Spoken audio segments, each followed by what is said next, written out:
Астана уәлаяты жұртшылығы бүгін өнегенің санында біздің Қазақстан Республикасының журналистер одағының мүшесі, айтыскер ақын және әнші сазгер Үміт Қыранқызы Битеновамен өнегелі өмірмен сүбелі сұхбат жүргізетін боламыз. Ендеше бізбен бірге болыңыздар. Битенова Үміт Қыранқызы 1964 жылы ақпан айының 4-ші жұлдызында Жамбыл облысы Мерке ауданында дүниеге келген. 1971 жылдың қыркүйегінде алғаш табалдырығын аттаған Талас ауданындағы Үшарал орта мектебін 1981 жылы үздік бағамен тәмамдап Шымкенттегі Крупская атындағы пединститутқа оқуға түседі. 1985 жылы Шымкент педагогикалық институтының филология факультетінің қазақ тілі мен әдебиеті бөлімін және шетел тілдері факультетінің ағылшын тілін бөлімін үздік бітіріп, мұғалім квалификациясын алған. Сондай-ақ Қаратау технология білім және бизнес колледжінің құқықтану мамандығы бойынша тәмамдаған. Үміт Битенованың біліктілік дәрежесі кеңесші заңгер. 1985-1993 жылдары Жамбыл облысы Талас ауданындағы Ильич атындағы және Үшарал орта мектептерінде қазақ тілі мен әдебиеті, ағылшын тілі пәндерінен сабақ беріп, директордың оқу тәрбиесі ісі жөніндегі орынбасары болып жұмыс істеген. 1993-2003 жылдары Қаратау қаласындағы мектеп-лицейде оқу тәрбиесінің меңгерушісі, психологы болып, кейіннен мектеп-лицейдің директоры қызметін атқарған. 2003-2005 жылдары Қаратау қаласындағы Ахмет Байтұрсынұлы атындағы мектеп-гимназияның тәжірибелік психологы болып қызмет істеген. Үміт Битенова қазір Жамбыл облысы Талас ауданы әкімдігі мәдениет және тілдер дамыту бөлімі Ұлбике ақын атындағы мәдениет орталығында шығармашылық бөлім жетекшісі болып қызмет атқарып жүр.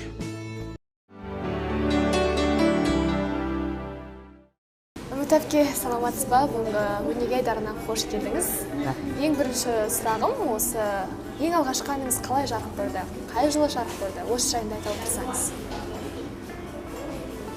Жалпы өмірге әндерім 80 жылдардың соңында келді. Өткен дәуірдің 80 жылдарының соңында келді. Студент кезінде. Сол кезде бастап өзім енді институтты бітіргеннен кейін ауылға мұғалім болып оралдым. Мектеп директорының оқу тәрбиесі жөніндегі орынбасарымын. Сондықтан ауыл ұстаздары ретінде ауылдағы бүкіл ауылдың тұрғындарының және ата-аналары мен балаларының, оқушылардың оқу тәрбиесі біздің мойнымызда болды. Әлсін жиі мектеппен бірге ауылдық клубында, мәдениет үйінде іс-шаралар өткізетінбіз.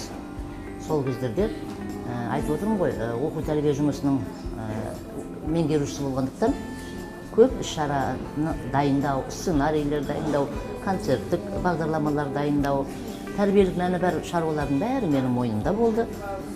Сосын ауылдың клубында концерттер қоямыз, оқушыларымызбен бірге, балаларымызбен. Оны жаңағы өзінің балаларының өнерін көру үшін ата-аналар, бүкіл ауыл тұрғындары иін-тіресе клубқа, мәдениет үйіне сыймай, 400 адамдық мәдениет үйіне сыймай жиналады. Сондай іс-шаралардың алдындағы жауапкершілік болу керек. Менің сол кездерде әндерім жиі шықты, өмірге келді. Өздеріңіз білетін «Мені ойлап қам демеші мама» әні, әлгі «Әттең жүрегім жалғыз, бәріне бірдей бөліп беререм» деп келетін Қыздар-ай туралы әндерім сол кездерде жарыққа шыққан. Енді әндеріңіз өте керемет. Қазіргі уақытта эстрада жұлдыздарының әндерінен естіп жатамыз. Енді сұрағым келіп отырғаны, енді өнерге әркімнің ақ бар таласы дейді ғой. Өнер жолынан қалай түстіңіз? Жалпы бала кезден армандадыңыз ба? Барлық кішкентай сәбилер, балабақшадағы, мектепте өскен, оқитын балалар сияқты мен де арманшыл болдым. Өнердің қай саласы болмасын, барлығынан икемді болдым. Әкемде де, анамда да, нағашыларымда да, өз атамда да бар қасиеттер ғой, сондықтан жан-жақты болдым. Сондықтан бір жылдары суретші болғым келетін болса, бір жылдары әнші болғым кеп қалады, бір кездері күйші болғым кеп қалады, бір кезде биші болғым кеп қалады. Сондықтан мен нақты өнердің жолын таңдадым деп ойламадым.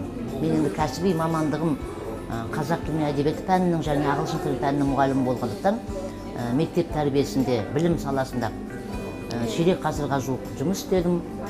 Ал мені Алла тағаланың өзі осы қасиетпен, өнердің қасиетімен, мәдениеттің танытымдаған, мысқалдап жиналған қасиеттерімен өзі бағымды ашқан екен. сол жылдарда, сол кезеңдерде, мен білім саласында жүрген кезеңдерде менің шығармаларым, мейлі мақалаларым, өлеңдерім, әндерім болсын, жарыққа шығып жатты, бүкіл қазаққа мәшһүр болып жатты. Кейін білдім ғой өзімнің өнер адамы ретінде танылғанымда. Керемет еді. Үміт әпке, барлық осы ақындардың өлеңдері сәтті шыға ма? Жалпы бұл сіздің шығармашылығыңызда қалай? Мен айтар едім, егер ақын адамның халыққа жеткен, халықтың жүрегіне жеткен бір-екі өлеңі бар болса, соның өзі ұлы өлең, соның өзі ол кісіні, ол ақынды, ол қаламгерді ұлылық дәрежесіне жеткізуі мүмкін. Ал енді күндіз түні көп жазамын дейтінде жазушылар болады, қаламгерлер болады. Ал олардың шығармаларының ішінде іліп-алары бар ма, жоқ па, ол да тек қана бір Құдайға аян. Сондықтан оны олай деуге, бұлай деуге болмайды. Мен өз басында сәтсіз шығармаларым көп, өзім үшін, мейлі өлеңде болсын, жазба жұмыстарымда. Бірақ бірдекілі сәтті шықпаған өлеңдерімді, енді яғни мен өзімдегі өз кемшілігімді жақсы білемін, және өз жетістіктерімді өзім бағалай алатын адаммын. Бірақ әлгі сәтсіз шықтау, кемшілігі көп-ау деген шығармамды да лақтырып тастай алмаймын. Ол да менің өзімнің шығармашылық мұрамның, архивімнің ар жағында сақтаулы жүреді. Өйткені ол да менің жүрегімді жарып шыққан перзентім ғой, төл дүниелерім ғой. Сондықтан ең мықты ұлы деген шығармашыл адамдарда да болады екен. Өйткені ол шабыт деген өте қиын нәрсе. Сол кезде ұстап қалып, сол нәрсе төгіп жазып жіберуі мүмкін. Ал немесе сол шабыт бір сәтте жоғалып кетсе, ұшып кетсе, сен ары қарай ойыңнан ажырап қалсаң, онда анау шығармаң ақсап қалды. Сондай дүниелер, жағдайлар болып тұрады. Енді көп ақындардан естіп жатамын, шабыт болмаса өлең шығара алмаймын дейді. Жалпы сіз шабытты қайдан аласыз? Шабыт болмаса өлең шықпайды. Маған көбінесе тапсырыстар беріп жатады. Пәлен деген тойға баратын ем, пәлен деген көкемнің пәлен жылдық мерейтойы еді, соған бір 3 жұмақ немесе 6 жұмақ өлең шығарып берші деп жатады. Ондай өлеңдер шығарып беру маған түк емес. Бірақ мен қазір өзімді өлеңге деген, поэзияға деген, оның киесін сыйлағаным ретінде арзан қарамауға тырысамын да, ол тапсырыстарды орындамаймын. Ол тапсырыстарды көбінесе менің жұбайыма лақтыра саламын, ол кісі орындап береді. Айтыскер, шуып салма ақын ғой. Ал мен шын мәнінде жазба шығармашыл адамы болғандықтан, мүмкіндігінше таза қарауға тырысамын поэзияға. Сондықтан шабыт келген уақытта ғана жазуға тырысамын. Ол шабытың құрғыр кез келген уақытта келуі мүмкін. Жол үстінде келеді, немесе түнде ұйықтап жатқан уақытта келе салуы мүмкін, есігіңді қағып. Тіпті жұмыста, күндіз жұмыстамыз ғой, өкіметтің жұмысындамыз, мәдениет саласында қызмет істейміз. Сол аралықтарда да, бір жиналыстарда да келуі мүмкін. Есікті қақпайды деп қалады шабыт. Бірақ ол кезде амал жоқ. Сен функционалды қызметті атқарып отырсың, жұмыста отырсың, басқа жұмыс шаруа істеп отырсың, анау шабытты тұншықтыруға. Дұрыс айтасыз. Енді сіз ақынсыз, сазгерсіз, көптеген танымал әндердің авторысыз. Осы уақытқа дейін енді ақындыққа әлде сазгерлікке көп ізденісті қай жаққа арнайсыз, қай арнаға? Сазгерлігімді айттым ғой, Алланың қалауымен жаңағы 100-ден асып кетті, 200-ге таяп қалып шығарған әндерім негізі. Бірақ енді жарыққа шықпағандары көп. Бірақ 5-6 әнім ғана халыққа дейміз ба, әншілер қауымға хит ретінде тарады. Сондықтан мен сазгерлікті мойныма міндет алып жүктеген жоқпын. Пәлен уақытта ән шығару керек, немесе осы шығармашылықтың жолына түсу керек деп түбегейлі мақсат қойған жоқпын. Мен мүмкіндігінше қазір жазушылар одағының мүшесімін, журналистер одағының мүшесімін. Өзімнің қаламыма, қалам қаруыма, жазба жұмысыма мән беруге тырысамын. Мүмкіндігінше таза, нағыз енді әлі күнге шейін мықты өлең жазу арманым ақын ретінде. Әлі күнге шейін мықты шығарма жазу арманым. Сол биікке жетсем деген мақсатым ғана бар. Әрине, мақсатсыз адам болмайды ғой. Жалпы ақындардың өлеңдерінің біразы махаббатқа, сағынышқа келеді. Осы орайда енді сағыныш туралы, махаббат туралы өзіңіздің өлеңіңізді жыр-жинақта қолқа салғым келіп отыр. Айтсаңыз. Бәрекелді. Мен қазір есейген уақытта, егде жасқа келген уақытта көбінесе енді бізді философиялық, фәлсафалық ойлар, тұжырымдар мазалайды ғой. Сондықтан мүмкіндігінше мынау өзімнен кейін ұрпаққа, жастарға, әсіресе қазіргі келешек ұрпаққа ақыл айтқым келіп тұратын шығарма жазып жүрмін көбінесе. Ал ертеректе лирикалық өлеңдерім көп туындады. Сондай махаббат, жастық жылдары туралы өлеңдерімнің бірнешеуі әнге айналған. Мысалы, қазір әншілер Еркін Нұржан мен Роза Әлқожа дуэт етіп айтып жүр. Жаңағы сағыныш туралы тақырыптағы «Сен мені сағынбайсың ба» атты әнімді. Бір ғана шумағын айтып берейін. Бұл алдымен өлеңі, содан кейін әні шықты деп айта алмайсыз. Екеуі де бірге шыққан. Шынымен де өзімнің аяулы арманыма, болашақ жарыма арналған өлең болатын. Сен мені сағынбайсың ба? Кей сәттерде көргім келіп, уайымға салынбайсың ба? Көз жасыңа бердің беріп, жанардан тамып тамшылар, сен мені іздемейсің бе? Сағынбағаныңнан шығар, сағынсаң бір келмейсің бе? Сағынсаң еске алар ең, сергетіп сыр сезімді, айналып маған бар әлем, көререн тұнжыр көзімді. Жанардан тамып тамшылар, сен мені іздемейсің бе? Сағынбағандықтан шығар, сағынсаң бір келмейсің бе? Сағынбағаныңнан шығар, сағынсаң бір келмейсің бе? Тамаша өлеңдер, шынымен де жүрекке жететін әндер екен. Осы адамдардың армансыз адам қанаты құспен тең деп айтып жатады ғой. Адам осы арманына, мақсатына жету үшін не істеу керек? Көбінесе жастар осы проблемамен күресіп жатады күнделікті. Дұрыс. Әсіресе біз енді әлгі үлкендер көбінесе айтамыз ғой. Аталар, ағалар, көкелер, асарымыз асарып, жасарымыз жасарып деп. Мен айтар едім, өле-өлгенше ұмтылып өту керек алға. Конфуций деген Қытайдың философы айтады, егер алға ұмтылмасаң дейді, онда сенің артта жүргенің дейді. Тоқтап та тұрған жоқсың сен, артта жүргенің дейді. Мен осы принципті ұстанамын. Мүмкіндігінше баяу болса да өзім алға баяу адымдауым мүмкін, бірақ ешқашан артыма шегінбеймін. Жастарға да соны айтар едім. Өйткені көбінесе қазіргі біздің жастардың енді дені өжет, мен оларға сүйсінем, жалынды жастар көп.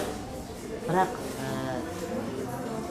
аз ғана тобы дейін бе, иманы әлсіз, өздерінің мінез құлқы әлі бойында тұрақталмаған, төзімсіз, сабырсыз балапандарға мүмкіндігінше ұстамды бол, сабырлы бол, әсіресе табанды бол дер едім. Табанды болса, мен осы мақсатқа жетсем деген алдына қойған белгілі бір межесі болатын болса, ол балапан күндердің күнінде соған жетеді. Құдай да жар болады, өзіндегі де мүмкіндік соған апарады. Өтәпке енді толық адам деген ұғым бар. Осы толық адам болу үшін қандай қажеттіліктер керек деп ойлайсыз адамға? Толық адам деген ұғымды біздің ұлы Абай атамыз енгізді біздің өмір сүру дағдымызға. Мен өзімде Абайды туғалы деймін бе, есімді білгелі оқып келе жатырмын, әлі оқи беремін. Сол кісінің айтқан толық адам деңгейіне әлі жете алмай келемін. Менің өзімнің өз басымдағы да кемшіліктер сол. Алайда мен айтар едім, толық адам деген сөз, толық адам қай уақытта бола алады? Ол адам білгенім 1-9, білмегенім 99 деп білетін адам. Яғни ол өзіндегі кемшіліктерімен өзі күресе отырып, өзін өзгерту арқылы өмірді, қоғамды өзгертуге тырысатын, ұмтылатын адам толық адамның деңгейіне жете алады. Дұрыс айтасыз. Енді Мұтапке бүгінгі еске алып отырғанымыз өнеге өмірінен тағылымды адамдардың өміріне сұхбат жүргізу. Осы жастарға деген өзіңіздің тілегіңіз, өнегелі ұрпақ болу үшін қандай қажеттіліктер қажет, осы жайында айта отырсаңыз. Жастарға деген тілегіңіз болса, айта отырсаңыз. Жалпы біздің мемлекетіміз өзінің өркениетті даму жолында көбінесе ерік жігері күшті жастарға арқа сүйейді. Сондықтан біздің жастарымыз алдыңғы аға буындар біздер межелеген сенімнің үдесінен шықса екен деген үлкен тілегім бар. Былтырғы жастар жылын биылғы волонтерлер жылына, еріктілер жылына жалғастырып, ұштастырып отырмыз ғой. Мен еріктілер дегенде де ар жағында өзім тұрғыластар, замандастарымнан гөрі еріктілердің қатарында жастарды көргім келеді. Жастардың жасап жатқан қазіргі керемет шаруалары, олардың жан-жағына жасап жатқан қамқорлықтары, өздерінің идеялары, оның бәріне мен сүйсініп отырамын. Және тек қана солар жастар алға ұмтыла берсе, сол мақсаттарына жетуге тырысса деген тілегім бар. Барлық жастарға елдің үмітін, отанымыздың үмітін, ата-анамыздың ғана емес, ата-аналарының ғана емес, бүкіл мемлекеттің үмітін ақтаса екен деген тілегім бар. Осы тұрғыда бір өлең оқып берейін. Әрине. Өйткені бұл енді жастарға ықпал ету керек. Біз де жас болдық ертеректе, деймін ғой мен. Жалындап жандық. Қазір енді адыраспан сияқтымыз. Бықсып жанамыз. Бірақ біздің бықсығымыз түтіндеп қоғамды былғамайды. Қайта керісінше қоғамдағы жаман нәрселерден сақтандырады. Аластайтын сияқты, адыраспан сияқты. Сондықтан мынандай бір өлеңім бар, оқып берейін. Шыдамсыз едім, шыдауды үйрендім. Сүрінсем сұраусыз едім, құлауды үйрендім. Көрсетпей жылаушы едім, көрсетіп жылауды үйрендім. Сынбаған, шытынамаған, қылаусыз едім. Жанап жасқап, құрауды үйрендім. Өмір бәрін үйретті, бірақ көнгім келмейді. Сенімдерімді күйретті, бірақ сенгім келмейді. Іздегенге ілік, ілінгенге түйме етті. Болғым келмейді. Шайтандарымды сыйлы етті, тойған қарынды билетті. Көргім келмейді. Бірақ қайда қашам? Осы топыраққа жаралдым. Осы топыраққа айналам қайтадан. Керемет. Енді осы сөздерден кейін жастар шабытталады деп ойлаймын, алдағы уақытта. Мұтапке келіп, уақытыңызды бөліп, сүбелі сұхбатыңыз үшін алғысыңызды білеміз. Алдағы жұмысыңызға тек сәттілік, Алла ойыңызға қуат дарытсын дегіміз келеді, және де көптеген сөзіңізден шуақ сөндірмей, бақытты болыңыз дегіміз келеді. Қымбатты көрермен, бұл өнеге айдарының бүгінгі шығарылымы осымен тәмам. Келесі кездескенше аман сау болыңыздар.